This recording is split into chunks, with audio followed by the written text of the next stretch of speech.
I got to tell you, my mom always said I was kind of a convenient baby because I arrived at 1:15 in the afternoon after a relatively short labor. Now, that's the way you ought to do it. If you're going to be nice to your mom, you show up on time, ready to go. You don't take a lot of time, and you don't arrive in the middle of the night or on a weekend. You arrive at 1:15 in the afternoon. Now, Dr. John Braddock joins me now from SendantHealth, and I'm sure most babies aren't that convenient.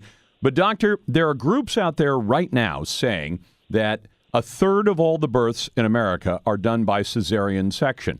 And these groups say we want to see fewer of them done by cesarean section. By the way, welcome to the program, and tell me your take on this, because it sounds like these groups want to outlaw some of these cesarean sections, or at least lay down rules that make it hard for a woman to obtain a cesarean section if she and her doctor decide it's appropriate. Well, hi, Lars. Thanks for asking, by the way. This is a core principle with me. I think we've talked about this in the past. I think that any decision regarding health care should be between the physician and the patient, and not be dependent upon what insurance companies or other groups think about that particular health care. You know, they are right. Right now, World Health Organization says between 5 and 10% of cesarean sections should be done normally. In the United States, it's about 38%. But a lot of those decisions are because the female and the physician, based on sound medical data and or maternal desire, have been elected to go with the C-section rate. And I think that's their right.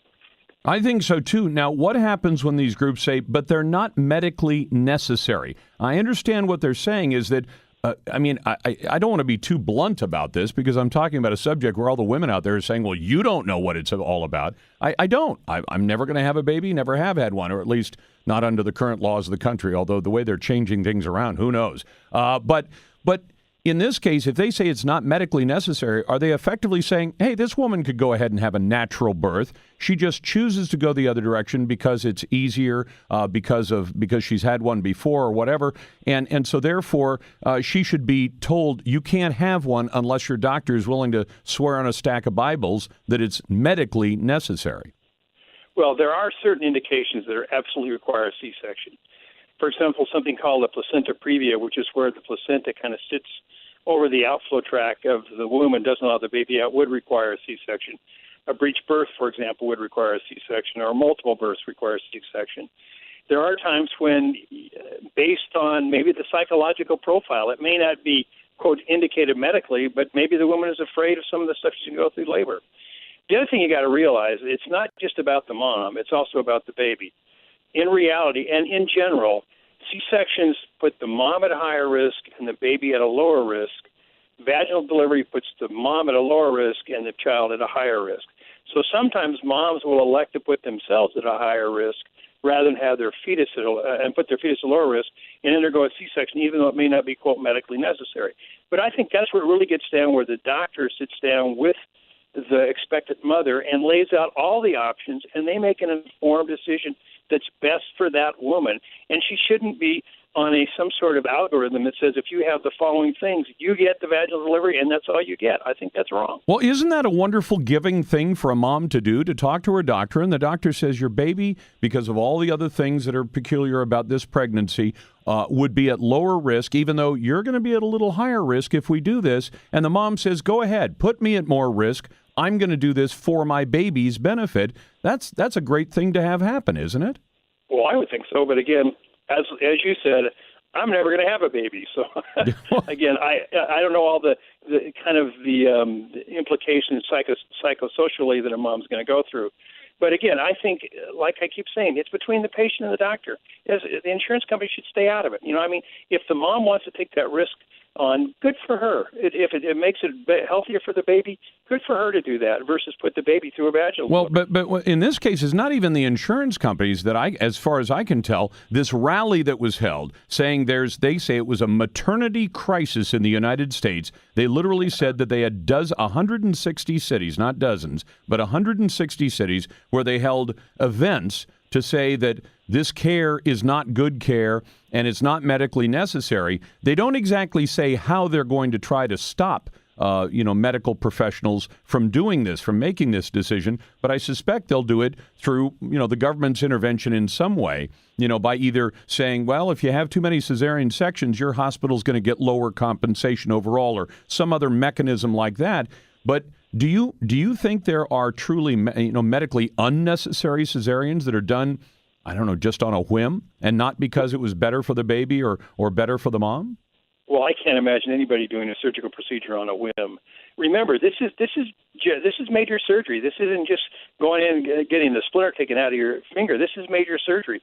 So when a woman elects to go under that kind of procedure, she's taking some significant risks. And the groups are right. There are significant risks for the mom, and there are higher complications for the mom doing this, and it does lead to increased costs and some of the healthcare issues.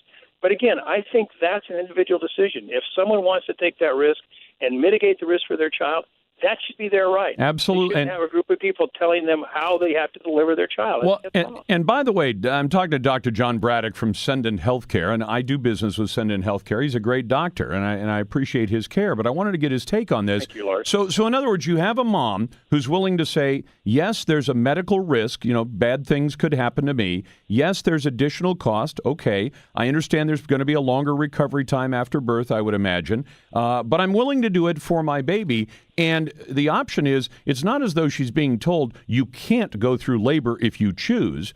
If you say to your doctor, no, I'm doing this naturally, nobody's going to tell you not to do that. But they're simply saying America does too many of these things, and we want to reduce the total numbers. I think these people are getting into business that they have no business in. I couldn't agree with you more. I mean, again, I'm not sure where a World Health Organization came up with the 5 to 10%. But that's allegedly considered the norm. So, Doc, from the outside, as a doctor, and you probably, have you delivered a baby? Oh, God, yes. Okay. Yes, I have. Okay.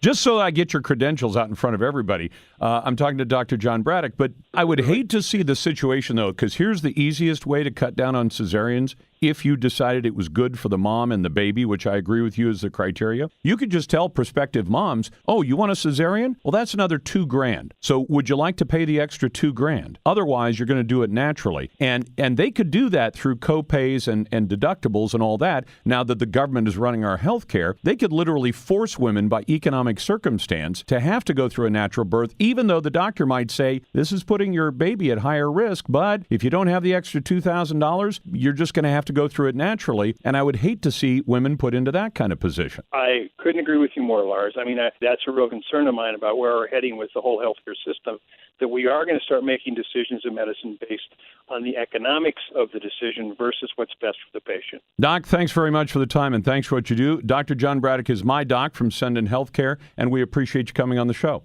Thanks, Lars. Appreciate it. Are there some moms out there where the hospital tried to talk you out of doing a cesarean section, saying you don't really need to do it that way? And what do you think of groups that go out and advocate to try to press moms not to do it, either because of cost, either because of it's not natural? Come on. Are you going to leave this to the mom and her doctor, or are you going to have society making the decision for her? Back in a moment. You've got the Lars Larson Show.